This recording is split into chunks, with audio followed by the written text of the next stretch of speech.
Hey guys, this is Market Update. Well, what can we say, right? This is the cleanest breakout you'll ever see. The cleanest chart pattern ever. This is an inverse head and shoulders. So you have the two shoulders here. This right shoulder is skewed above the left shoulder. And then obviously the breakout of the neckline.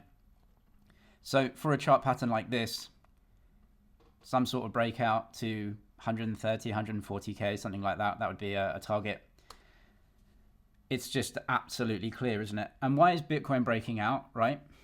It's because what we just had in the States was a bill that passed and got signed into law by the president that massively increases the currency supply. We're valuing Bitcoin in dollars. So it's literally that simple, right? Everything's at an all-time high. S&P, NASDAQ, Bitcoin, housing, everything's at an all-time high. That doesn't mean the economy is doing well, right? It just means that the US just raised the debt ceiling, which the debt ceiling is a euphemism for the amount of currency in supply, right? They just increased the amount of currency in supply, which means that assets that cannot increase or do not increase at that rate are going to appear to be going up in price when valued in the fiat. It's just not more complex than that. It's so simple. Where can we get to over the next 12 months, right? We'll go through that in this video. If you do trade Bitcoin or stocks or oil or gold, you can trade them all on Bybit. Go down to the description, click that link. When you make a deposit, if you're a new user, you can get a deposit bonus to trade with. They'll give you a bonus all the way up to $30,000. What we have now can only be called a massive bull market because you have the macro cycle in perfect place to debase currency, increase the price of assets. But coupled with that, we also have this perfect scenario of adoption of crypto. Right, Bitcoin is just successful and desirable. There's no questions about that, right? So you have huge amounts of buying from corporates. It's not just these guys who are kind of leading that. I get that. These are Bitcoin companies. They're going to hold the most Bitcoin and strategy. We know what they're doing. But if you look at the daily news flow of these kind of very small unknown businesses who are now buying Bitcoin for their balance sheets, right? These are small listed companies, some private companies, etc., who are just saying, yeah, we're buying Bitcoin, right? We're capitalizing on it. It is happening. There is a massive proliferation of the network. So the two things together, right? The debasement of currency and also the growth of buying of Bitcoin, right? And so these corporates are coming in now that there's been a lot of de-risking. They're buying from existing holders, right? People that have been holding that have made 10, 15, 20, 25x on their investment. And they're like, yeah, I'm going to take some off the table and go and buy some stuff that improves my life. Totally normal, right? But both of those things together is a massive bull market, and we just go so much higher. Trump is telling you exactly what their policy is, and listen to them because they have control of it. Run the economy hot, run GDP as hot as possible, right? So that means GDP up, inflation up over the next 12 to 18 months, right? Huge amounts of stimulus from the BBB. Then you have massive amounts of new dollar-based investment flowing into the States through the Middle East who are recycling their dollars. Trump has very good relations with a lot of people in the Middle East, right? They have a lot of dollars, right? They sell oil in dollars. They have a lot of dollars to invest. Trump wants them to recycle that into the States. So there's a massive investment boom, which pours dollars in, pushes GDP higher. They're trying to debase the debt, right? Pushes GDP higher, pushes inflation higher. This is what we're pricing in now. We're pricing in a rise in inflation and GDP in the future. It's happening. So you've got that big investment boom, and the tariffs are twofold. Firstly, they offset some of the stimulus from the BBB, which you have to do. But the other thing is, like Trump says, if you build it in America, there are no tariffs. So what he's trying to do is just get activity in the States, dollar-based investment, spurring GDP and inflation to debase the debt in the US. And it's happening, right? Like he has a lot of power. The US has a lot of power, and this is what's happening. So believe them when they say the economy is going to be running very hot. GDP and inflation running and pushing asset prices higher, pushing price levels up, debasing previous debt. That's what they're telling you they want to do, and they're doing it, and that's why markets are going higher. Where do we stop? Nowhere soon, right? This is the chart of truth. I always use this. This is my little red box. We're nowhere near it yet, right? This is where I will... So basically, this little red box is the start of the end of the bull market, in my opinion, right? So do I want to be taking any leverage trades here in the little red box? No. I have short-term trades for this cycle still on, and I won't be getting rid of them until somewhere in this little red box. But I certainly don't want to be taking new leverage or loans or anything like that in this little red box, because this is the start of the end of the bull market. Now we can go much higher. If the little red box starts at 150, it can go up to 250, right? So it's like, you can't really predict exactly the price, right? Which is why it's quite a big, price range. But the little red box is the start of the end. This white line is typically when the bull market starts to tail off. And remember, this is an economic cycle that we're pricing in here, right? Fixed supply currency in Bitcoin. You're just pricing the debasement of currency in cycles of the dollar or other currencies, right? So that will come to an end at some point when enough inflation has been created where the central bank maybe has to start to get a little bit hawkish again, but they're nowhere near that. I mean, they're at 4%. Maybe they cut a little bit, maybe they don't. It doesn't really matter. The economic cycle isn't finished. But up here, if things get a little bit crazy, I mean, if asset prices go way, way higher, it's going to create inflation, right? And so at some point they have to draw it down again, but we're not there yet. Look, the chart of truth here, every time Bitcoin gets to this blue line at the top, it's, that's kind of overpriced in relation to its growth trend, but we are not there yet. We're miles away. And so, it's just carry on, right? Carry on, hodl. Got my short-term positions, won't be getting rid of them until the little red box somewhere in here. I think the best way to approach this market is to have a very clear distinction between your investment money, so 8 years or more, and then trading money. And you don't need trading money. You don't need to trade. You can just invest in assets that are going to price in this currency debasement. But we are in a regime now where all around the world, we are in a highly accelerating period of fiat currency debasement. And we need to make sure that we put as little of our money in this system as possible. Or like MicroStrategy, they're literally taking a short position on the debt and then buying the asset, which is Bitcoin, right? The reason is, just look at this data, right? This is insane. This is S&P 500 earnings over time, right? Going through the roof. But this doesn't mean that the stock market is doing well, right? This means that the currency is collapsing. You can only earn more money, fiat currency, if more fiat currency exists, right? Like, it's not a natural product. It doesn't exist. So where are they finding all of this money to actually earn, right? The 500 companies in the S&P are earning way more money. That means that significant amounts more currency units are existing over time, right? It's a currency collapse. It really matters what you're measuring from. Jurian Timmer from Fidelity, I highly respect him. His analysis is absolutely spot on most of the time. But the way we talk about assets in TradFi is wrong. It's wrong talking about the economy and economic growth. We have to be really specific about what we're talking about here, which is currency supply, currency inflation. Every single economic metric is dependent on the amount of currency in supply and its amount of debasement rate.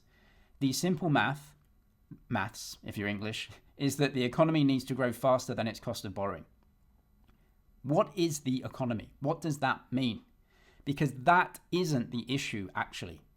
The issue is that demographics are falling off, economies aren't growing, and the government is taking on the difference by printing debt so that the financial system, the debt-based financial system, doesn't collapse down on itself. And that is coming out in this.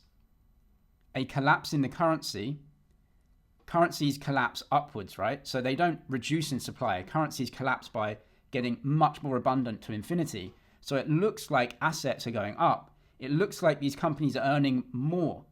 They're not earning more.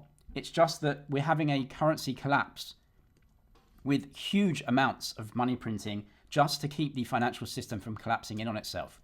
Because debt-based currencies cannot have deflation. Therefore, the government picks up the tab to create that inflation. Even though it is actually collapsing down, the government papers it over, literally, with newly printed paper to make it appear like the economy actually isn't collapsing down in on itself, or the financial system. Economy is not really the right word here, right? Let me also do a Charles drawing for you, right? So we have an amount of GDP here, right? So what we're talking about is increasing GDP. That's what governments want to do. That's what politicians want to do. We need to increase GDP. We need to grow the economy. That's what they're saying, right? It's not actually what they need. What they need is more currency. But the economy doesn't create currency. It creates goods and services. It doesn't create money. And that's the thing that they need. They can only create that. The central bank can only print that. Or deregulate commercial banks to get them creating more currency. But then you have more currency and more debt on private balance sheets versus the public, right? This is the issue. It's moving around the debt from one to the other. But there always must be an increase in currency supply. So if you're investing, that's it. There will be an increase in currency supply. Buy the strongest assets. GDP can go up for sure, right? But that doesn't help the government. GDP can go up. Let's say it goes up 20%, right? Huge amount. But the government takes 25% in tax, right? So let's say you have $1 trillion in circulation to price in all of these goods and services. If you increase GDP, then it may appear in the short term that GDP is going up, which is fantastic because GDP is priced or measured in the amount of fiat currency. So you can theoretically get an increase in GDP without any increase in currency supply. You can have that. But what that means is that the excess goods and services that you make will go into inventory, or they will just actually disinflate the price level of the amount of GDP because you have more supply measured by the same amount of money. Yes, you can get a short bump to GDP, which is what Trump wants. Through investment, you can bump up GDP. But that extra productivity eventually comes out in lower prices. Productivity means more abundance and lower prices per unit of products and services created. If the government on the other side of that wants to reduce the amount of currency supply through taxation, they can tax the amount that we trade as a percent for sure, right? So they can tax, let's say the amount of currency supply is 1 trillion and they tax 25% and go and pay off debt. What does that mean? Because the currency is debt, it means they've just cancelled 25% of the money supply. If all of the tax goes to pay off debt, they have just reduced the amount of currency in existence.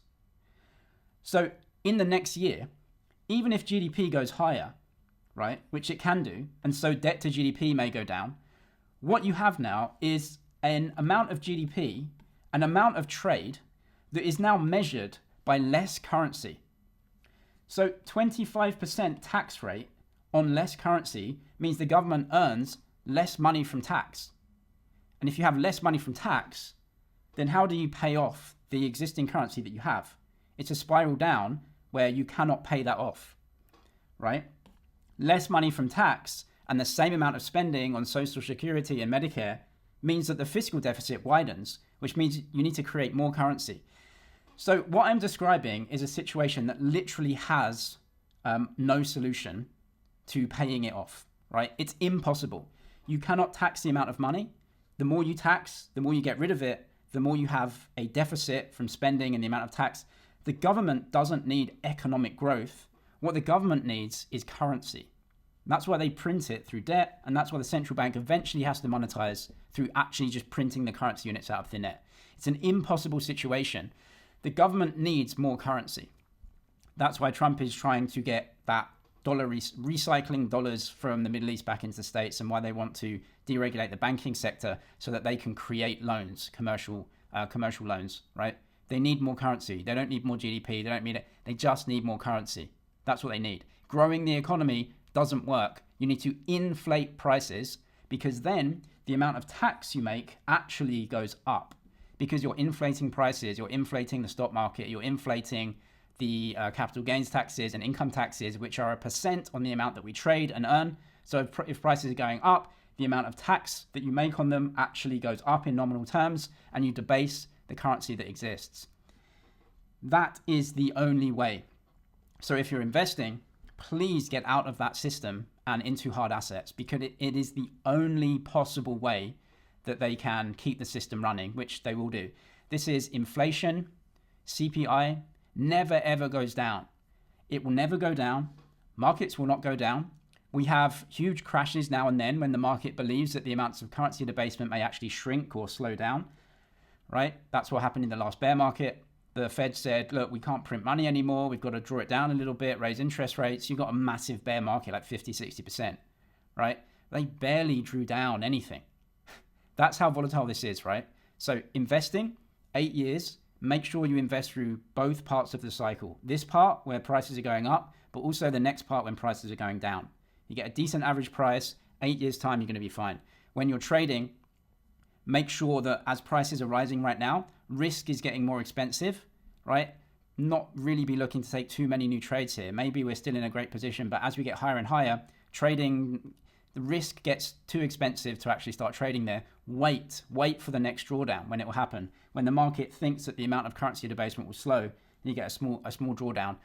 But go in there and take risk there, because it will never go down constantly. They will pump it again. It never ever goes down. It cannot go down. This is the debt forecast in the UK, where the government always says, our policies are going to do great, we're going to earn money, and we're going to just draw down the amount of government debt. This is real data of what happened, the average forecast, and then the average actual return of what happens. You cannot draw down debt because debt is currency. If you draw it down, you collapse the system. It cannot happen. The only thing that can happen is that more debt is created. Either the government takes it on, or there's a big boom in the commercial sector, private debt creation. But the amount of units must increase at all times. So if you're an investor, just know that. And you can only earn more currency if more currency exists. These companies are earning more currency because the dollar is collapsing, right? The rate at which dollars must be printed to keep the system running is expanding exponentially. Bitcoin will never replace the dollar. That's absolutely impossible because Bitcoin is actually money. It's cash. It's a commodity, a digital commodity. Fiat currency isn't money. Fiat currency is a contract between a lender and a borrower. That's it. It's not actually money. It's just a debt-based contract. This will continue to exist. And actually, treasury companies now are entrenching the dollar system. Like Strategy are issuing dollar-denominated debt, right? So they're entrenching that system, and they are giving themselves dollar liabilities that they must actually pay. So the dollar system is going to continue to proliferate. Stablecoins are going to absolutely explode. The US is going to continue running these deficits and finding new buyers for its debt, which it can just proliferate throughout the world. The dollar will continue to debase, so will other fiat currencies, and assets will go up when priced in those fiat currencies. Bitcoin will continue to do that over the long term, so invest in it. And if you trade, what you're actually trading is the debasement cycle, so be super careful. But I think we still have a long way to go in this one. If you trade anything, check out Bybit. You can get a big deposit bonus if you're a new user via the link in the description. I'm James, this is MoneyZG. Cheers for watching, and I'll see you in the next one.